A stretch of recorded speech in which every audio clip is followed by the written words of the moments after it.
ఇక వివరాలు చూద్దాం. ఏపీలో ఎయిర్పోర్టులు అమ్మకానికి సిద్ధమవుతున్నాయి. కేంద్ర ప్రభుత్వం మానిటైజేషన్లో భాగంగా విజయవాడ, తిరుపతి ఎయిర్పోర్టులను 2024 నాటికి అద్దెకివ్వాలని నిర్ణయించింది. విజయవాడ విమానాశ్రయాన్ని 600 కోట్లకు, తిరుపతి విమానాశ్రయాన్ని 260 కోట్ల రూపాయలకు మానిటైజ్ చేయనున్నారు. 2025 సంవత్సరం నాటికి రాజమండ్రి విమానాశ్రయాన్ని కూడా 130 కోట్ల రూపాయలతో ప్రైవేటీకరించాలని నిర్ణయించారు. దీంతో కేంద్రం తీరుపై విమర్శల వర్షం కురుస్తోంది.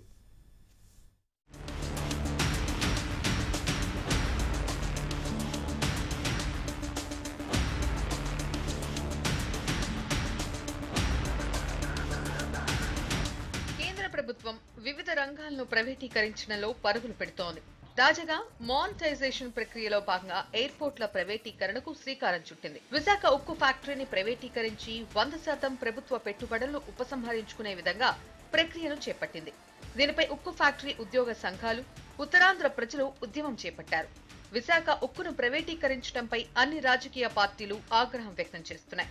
మరోవైపు పలు ప్రభుత్వ రంగ సంస్థలను ప్రైవేటీకరించేలా కేంద్రం మానిటైజింగ్ కు శ్రీకారం చుట్టింది. ఎయిర్పోర్ట్ అథారిటీ ఆఫ్ ఇండియా ఆధ్వర్యంలో నడుస్తున్న ఎయిర్పోర్ట్లను ప్రైవేటీకరించాలనే నిర్ణయానికి వచ్చింది. మొదటి విడతలో 2024 నాటికి ఏపీలోని విజయవాడ, తిరుపతి విమానాశ్రయాలను ప్రైవేటీకరించాలని డిసైడ్ అయింది.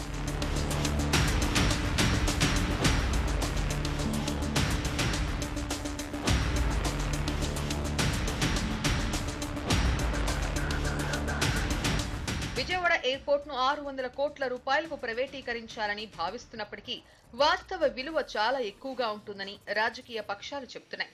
విజయవాడ ఎయిర్పోర్ట్ లో రన్వే విస్తరణకు ప్రభుత్వం 700 ఎకరాలను సేకరించింది.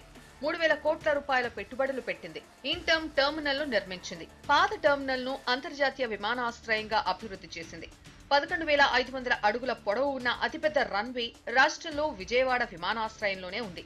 2023 నాటికి అంతర్జాతీయ టెర్మినల్ భవన నిర్మాణాన్ని పూర్తి చేస్తామని అధికార యంత్రాంగం తెలిపింది. అయితే విజయవాడ విమానాశ్రయాన్ని కేవలం 600 కోట్లకు ప్రైవేటీకరించే విషయంలో విమర్శలు వినిపిస్తున్నాయి.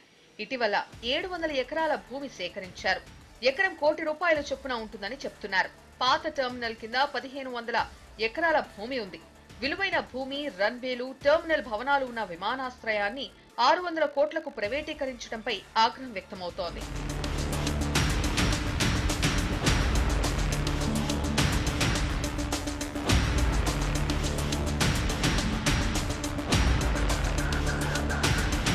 తిరుపతి ఎయిర్పోర్ట్ ను కూడా ఆధునీకరించారు. శ్రీవారు కొలువు తీరిన తిరుమల పుణ్యక్షేత్రానికి వెళ్లేందుకు దేశ విదేశాల నుంచి తిరుపతి ఎయిర్పోర్ట్ కు పెద్ద ఎత్తున భక్తులు తరలి వస్తూ ఉంటారు.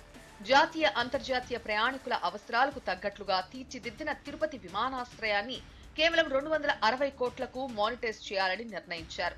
రాజమండ్రి విమానాశ్రయాన్ని 130 కోట్ల రూపాయలకు ప్రైవేటీకరించాలని భావించారు. దీనికి సంబంధించి పౌర విమానయాన శాఖ, ఎయిర్పోర్ట్ అథారిటీ ఆఫ్ ఇండియా వెబ్సైట్లలో వివరాలను పెట్టారు.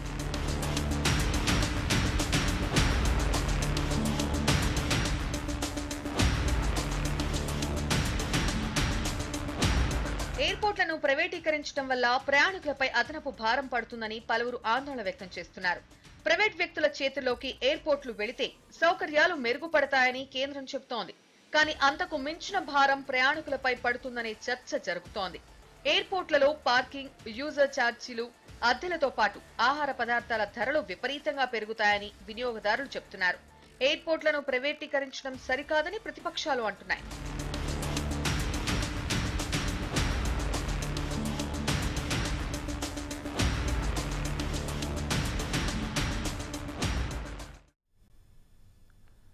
సెప్టెంబర్ 17పై పొలిటికల్ వెదర్ను హీటెక్కించేందుకు బీజేపీ, కాంగ్రెస్ స్కెచ్ గీస్తున్నాయి.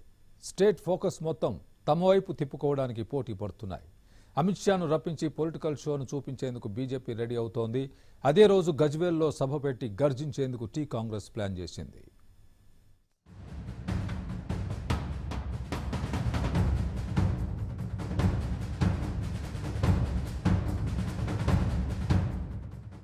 రాష్ట్ర ఏర్పాటు తర్వాత కూడా సెప్టెంబర్ 17పై పంచాయతీ కంటిన్యూ అవుతూనే ఉంది. ఈ ఏడాది కూడా పాలిటిక్స్ ను హీటెక్కించేందుకు ప్రతిపక్ష పార్టీలు సిద్ధమయ్యాయి. ప్రభుత్వాన్ని ఇరుకున పెట్టడానికి కార్యాచరణ ప్రిపేర్ చేస్తున్నాయి. పెద్ద ఎత్తున కార్యక్రమాలు నిర్వహించేందుకు రెడీ అవుతున్నాయి. దేశానికి ఆగస్టు 15న స్వాతంత్ర్యం వస్తే హైదరాబాద్ సంస్థానం మాత్రం సెప్టెంబర్ 17న భారత్ లో విలీనమైంది. అప్పటి నుంచి ఈ గడ్డపై మువ్వెన్నెల జెండా ఎగురుతోంది. అయితే సెప్టెంబర్ 17న కమ్యూనిస్టులు సాయుధ పోరాట విజయోత్సవ దినంగా భావిస్తారు. బీజేపీ మాత్రం విమోచన దినం అంటుంది. ఇంకొన్ని పార్టీలు విలీన దినంగా చెబుతాయి. ఎవరే మాట చెప్పినా సెప్టెంబర్ 17ను అధికారికంగా నిర్వహించాలన్న డిమాండ్ను ఎప్పటి నుంచో అన్ని పార్టీలు చేస్తున్నాయి.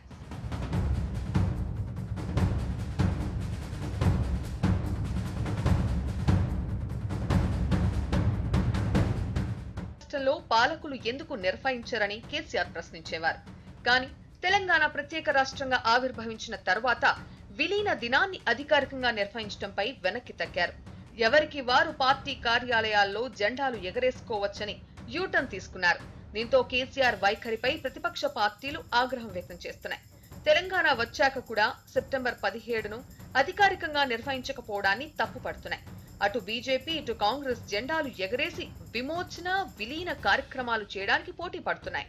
ఈసారి కూడా రాష్ట్ర వ్యాప్తంగా విమోచన దినాన్ని నిర్వహించడానికి బీజేపీ రెడీ అయింది.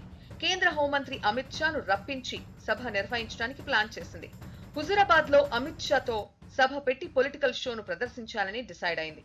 దీంతో పాటు ఇటీవల కేసీఆర్ ఢిల్లీకి వెళ్లి కలవడం వల్ల ప్రజల్లో ఏర్పడ్డ అపోహలను తొలగించాలని బీజేపీ నేతలు భావిస్తున్నారు. మరోసారి జాతీయ భావాల్ని రగిల్చి పొలిటికల్ మైలేజ్ పొందాలని అనుకుంటున్నారు.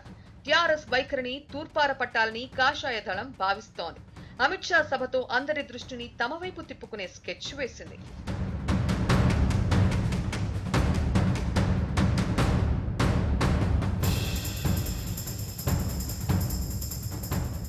ఒక్క సభతో 2 టార్గెట్లను ఛేదించే లక్ష్యంతో కేసీఆర్ ఇలాకాలో దళిత గిరిజన ఆత్మగౌరవ ముగింపు సభను ఏర్పాటు చేయాలని డిసైడ్ అయింది.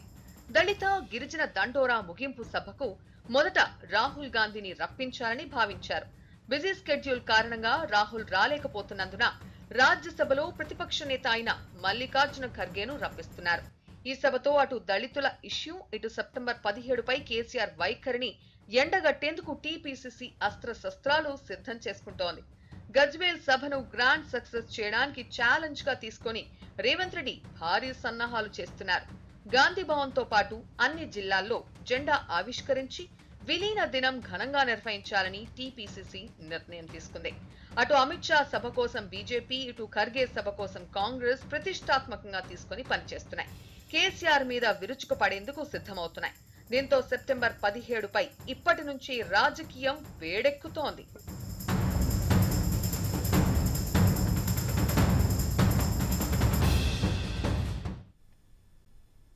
ఉద్యోగ నియామకాలపై తెలంగాణ ప్రభుత్వం త్వరలోనే కీలక నిర్ణయం తీసుకోనుంది.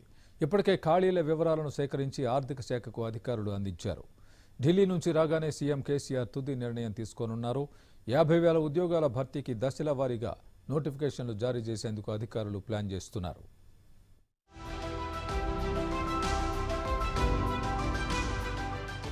ఉద్యోగాల నోటిఫికేషన్, దళిత బంధు, ఇరిగేషన్ పై కేసీఆర్ ఉన్నత స్థాయి సమీక్ష నిర్వహించనున్నట్లు సమాచారం.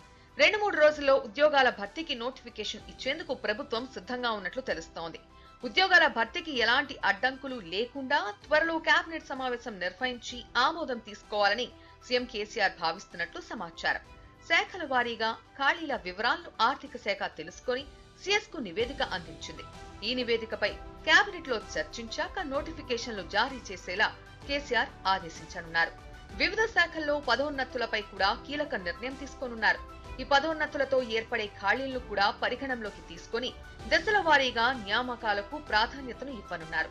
కొత్త జిల్లాలు, జోన్ల వారీగా నోటిఫికేషన్ల జారీకి శ్రీకారం చుట్టనున్నారు.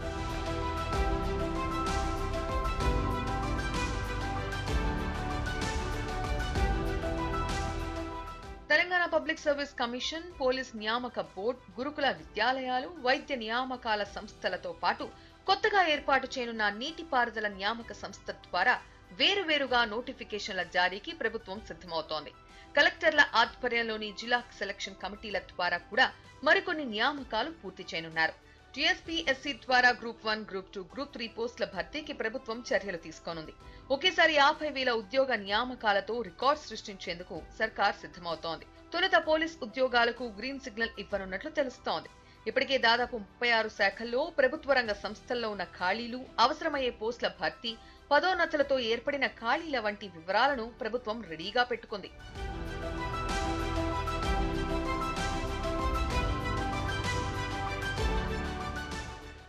హైదరాబాద్ ఉప ఎన్నిక వాయిదా వేసేలా వ్యూహాత్మకంగా వ్యవహరించి సక్సెస్ అయిన కేసీఆర్ ఉద్యోగాల నోటిఫికేషన్ విషయంలోనూ ఆచితూచి వ్యవహరించాలని భావిస్తున్నారు. ప్రతిపక్షాలకు అవకాశం ఇవ్వకుండా ఎన్నికల మేనిఫెస్టోలో ఇచ్చిన హామీలతో పాటు ఇతర అంశాలపై కూడా సీరియస్ గా దృష్టి పెట్టాలని ప్లాన్ చేసుకుంటున్నారు. పెండింగ్ పనులు త్వరగా పూర్తి చేయాలని భావిస్తున్నారు. కిసాన్ మహాపంచాయత్తో ఉత్తరప్రదేశ్ దద్దరిల్లిపోయింది. రైతులు భారీ ఎత్తున తరలి వచ్చారు. ముజఫర్నగర్లో చేపట్టిన మహాపంచాయత్తో బీజేపీ గుండెల్లో రేళ్లు పరిగెడతాయని రైతు సంఘాల నాయకులు అన్నారు. మరోవైపు కిసాన్ మహాపంచాయత్ను రాజకీయ సమీకరణగా కేంద్ర మంత్రి సంజీవ్ బల్యాన్ అభివర్ణించారు. పాకిస్తాన్ నుంచి రైతులు ప్రశంసల్ని కోరుకుంటున్నారా అని ప్రశ్నించారు.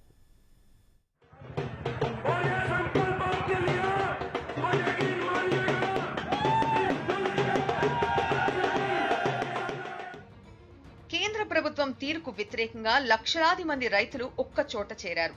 ర్యాలీగా వెళ్లారు. దీంతో యూపీలోని ముజఫర్నగర్ జనసంద్రమైంది. ఎటు చూసినా ఇసుక రాలనంతగా రైతులు కనిపించారు. కేంద్ర వ్యవసాయ చట్టాలను నిరసిస్తూ చేసిన కార్యక్రమంలో రైతులు భారీ ఎత్తున పాల్గొన్నారు.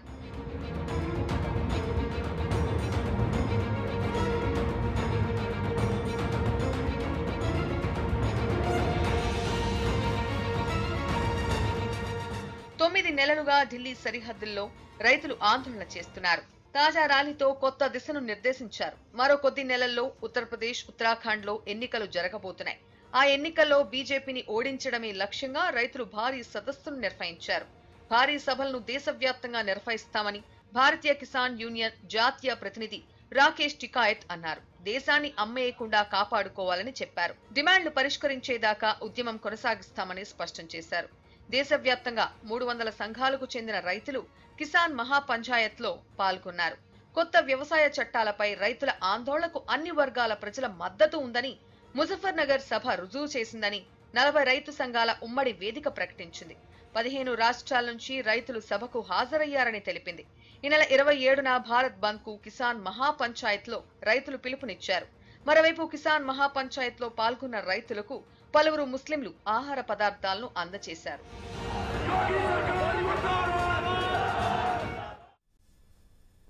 తైవాన్ను చైనా కవ్విస్తోంది. తైవాన్ గగనతలంలోకి మరోసారి డ్రాగన్ యుద్ధ విమానాలు ప్రవేశించాయి. అందులో చైనాకు చెందిన న్యూక్లియర్ బాంబర్లు కూడా ఉన్నాయి. డ్రాగన్ తీరుపై తైవాన్ అభ్యంతరం వ్యక్తం చేస్తోంది.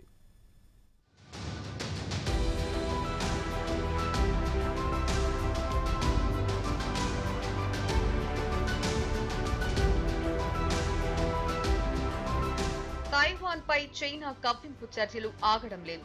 Taiwan air defence identification zone లోకి ఈసారి ఏకంగా 19 యుద్ధ విమానాలను డ్రాగన్ పంపింది. అనేక సార్లు ఫిర్యాదు చేసినా చైనా తీరులో మార్పు రాలేదని తైవాన్ మండిపడింది. డ్రాగన్ కు చెందిన యుద్ధ విమానాల్లో వాయుసేనకు చెందిన H-6 న్యూక్లియర్ బాంబర్లు కూడా ఉన్నాయి. యాంటీ సబ్మెరైన్ ఆపరేషన్లు నిర్వహించడం వీటి ప్రత్యేకత. చైనా విమానాలు ప్రయాణించిన ఫ్లైట్ పాత్ మ్యాప్ ను తైవాన్ రిలీజ్ చేసింది. అయితే డ్రాగన్ విమానాలను గుర్తించగానే తైవాన్ అప్రమత్తమైంది. వెంటనే మిస్సైల్ వ్యవస్థను అలర్ట్ చేసింది. తైవాన్ విమానాలు కూడా గగనతలంలోకి ఎగిరాయి.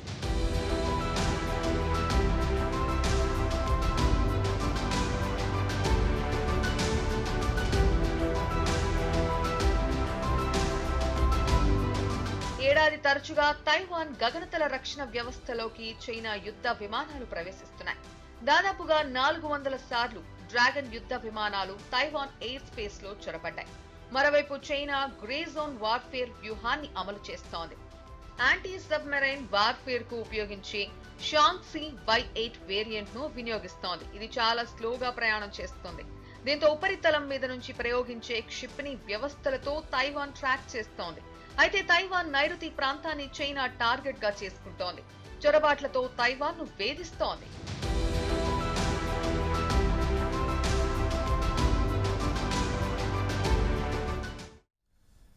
కరోనా ఎంట్రీ తర్వాత ఐటీ కంపెనీల్లో వర్క్ ఫ్రం హోమ్ కల్చర్ పెరిగింది. అయితే ఇంటి దగ్గర నుంచి పనిచేస్తున్న మహిళలకు వేధింపులు మాత్రం తప్పడం లేదట. తాజాగా ఓ సంస్థ చేసిన సర్వేలో ఆన్లైన్ వేధింపుల మ్యాటర్ బయటపడింది.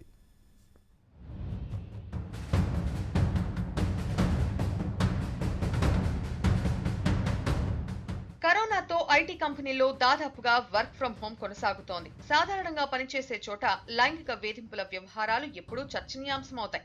అయితే ఈసారి వర్క్ స్పేస్ లో లైంగిక వేధింపుల ఫిర్యాదులు తగ్గాయి. దానికి వర్క్ ఫ్రం హోం చేయడమే కారణం. అయితే రిమోట్ వర్క్ స్పేస్ లోనూ లైంగిక వేధింపులు ఆగడం లేదని తేలింది. యాంటీ సెక్షువల్ హెరాస్మెంట్ అడ్వైజరీ కంప్లైకరో.com ఓ సర్వే నిర్వహించింది. ఆ సర్వేలో లైంగిక వేధింపులు తప్పడం లేదని మహిళా ఉద్యోగులు వాపోయారు. భారత్ లో టాప్ 44 కంపెనీల్లో వర్క్ ఫ్రం హోమ్ లో ఉన్న ఎంప్లాయీస్ నుంచి సర్వేలో ఫిర్యాదులు సేకరించారు. అయితే గత ఏడాదితో పోల్చితే ఫిర్యాదులు తక్కువే వచ్చాయి. లైంగిక వేధింపుల కేసుల శాతం 38.26% పడిపోయినట్లు తేలింది. గత 2 ఏళ్లతో పోలిస్తే తక్కువే. అయితే రిమోట్ వర్క్ లోనూ లైంగిక వేధింపుల గురించి మహిళలు ఫిర్యాదులు చేయడం హాట్ టాపిక్ గా మారింది.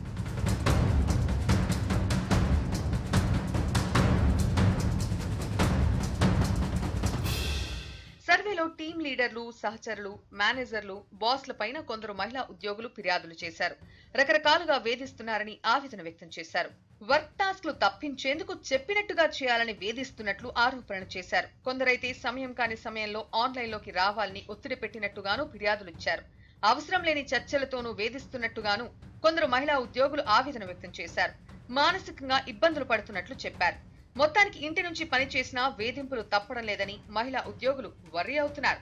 వర్చువల్ మీటింగ్ల పేరుతోనూ సతాయింపులు పెరుగుతున్నాయంటున్నారు. ఇప్పటికే ఓవర్ టైం పనితో ఇబ్బందులు తప్పడం లేదని, ఇదే సమయంలో వేధింపులు మనోవేదనకు కారణమవుతున్నాయని పలువురు మహిళా ఉద్యోగులు తమ బాధను సర్వేలో చెప్పుకున్నారు. ఆయన బాస్లకే బాస్. అతనికి వచ్చిన ఓ ఐడియా ఎంటర్టైన్మెంట్ ప్రోగ్రాంల తీరునే మార్చేసింది. హాలండ్కు చెందిన బిగ్ బాస్ క్రియేటర్ జాన్ డేమోల్ 100 కోట్లకు అధిపతిగా మారాడు. క్రియేటివిటీతో తనకొచ్చిన ఐడియాను సక్సెస్ఫుల్ షోగా మార్చి ప్రపంచవ్యాప్తంగా గుర్తింపు పొందాడు.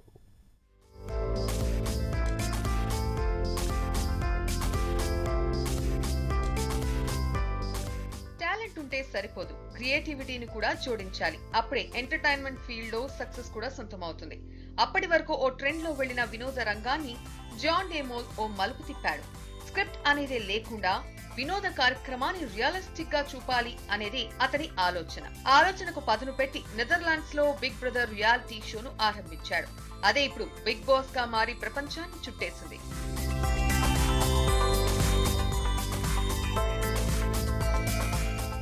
అమెరికన్ సైన్స్ జర్నల్లోని అంశాలను జాన్ తో ఓ ఉద్యోగి చర్చించిన సమయంలోనే బయోస్పియర్ అనే రీసెర్చ్ గురించి తెలుసుకున్నాడు. ఓ పెద్ద గాజు బిల్డింగ్ నిర్మించి అందులో కొందరిని ఉంచాలని అమెరికా అనుకున్నట్టుగా ఆ ఉద్యోగి చెప్పాడు. గాజు బిల్డింగ్ లో మనుషుల మనుగడను ప్రత్యక్షంగా చూడడం అనే టాపిక్ జాన్ డేమోల్ ను ఆకర్షించింది. భవిష్యత్తులో ప్రజల వ్యక్తిగత జీవితాన్ని కెమెరాలతో ప్రభుత్వాలు పరిశీలిస్తాయని ఓ నవలలో చదివాడు. ఇక అంతే, సైన్స్ జర్నల్లో నచ్చిన ఐడియాకి మరో ఫిక్షన్ నవల కాన్సెప్ట్ ను జోడించాడు.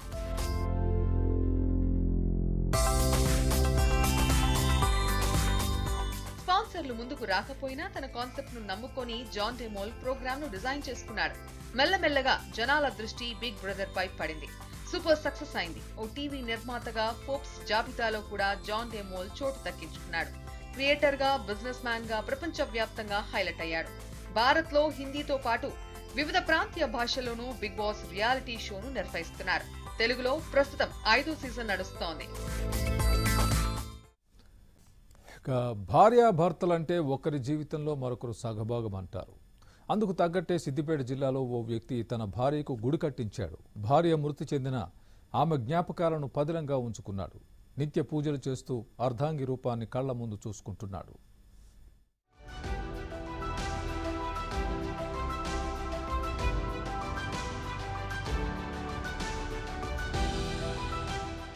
సిద్దిపేట జిల్లా దుబ్బాక మండలం గోసానపల్లి గ్రామానికి చెందిన చంద్రగౌడ్, రాజమణి దంపతులు. వీరికి 2 కొడుకులు, 1 కూతురు. చంద్రగౌడ్ భార్య రాజమణి అనారోగ్యంతో మృతి చెందింది. తనతో జీవితాన్ని పంచుకున్న భార్య మృతిని చంద్రగౌడ్ తట్టుకోలేకపోయాడు. భార్య రూపాన్ని కళ్ల ముందు చూసుకోవాలని భావించాడు. భార్యకు ఏకంగా గుడి కట్టించాడు.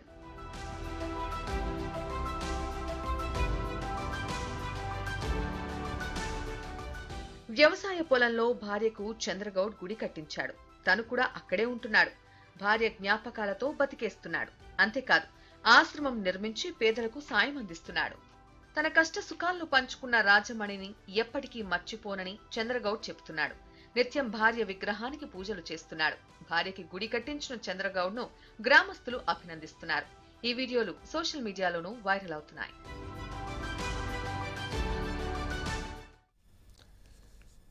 బుల్లెట్ బండి ట్రెండ్ ఇంకా నడుస్తోంది. ఏ వేడుక జరిగినా పాట మారుమోగిపోతోంది. మీమ్స్, ప్యారడీలు హల్చల్ చేస్తున్నాయి.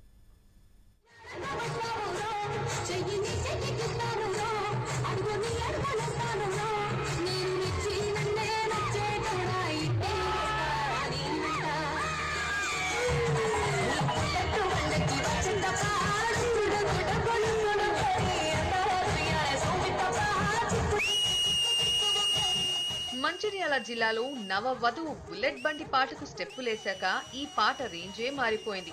సోషల్ మీడియాలోనూ ఎక్కడ చూసినా ఈ సాంగ్ గురించే చర్చ నడిచింది. ఇప్పటికి ఈ పాట మారుమోగుతూనే ఉంది.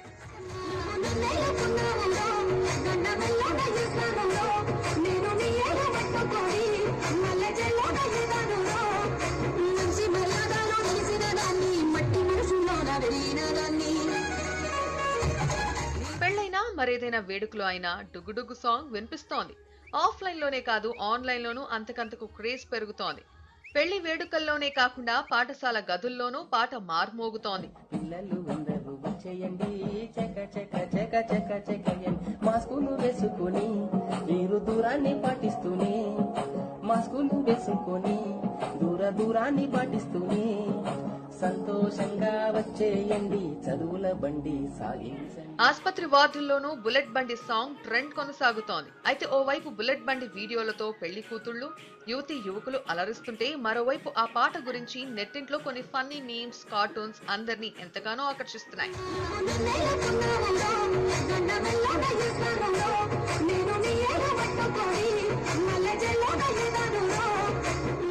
సోషల్ మీడియాలో ఫన్నీ మీమ్స్ హల్చల్ చేస్తున్నాయి. కార్టూన్లు కూడా సంథింగ్ స్పెషల్ గా నిలుస్తున్నాయి. నవ్వులు పూయిస్తున్నాయి. మొత్తానికి డుగ్గు సౌండ్ తగ్గడం లేదు. తెలుగు రాష్ట్రాలను ఓ ఊపు ఊపేస్తోంది.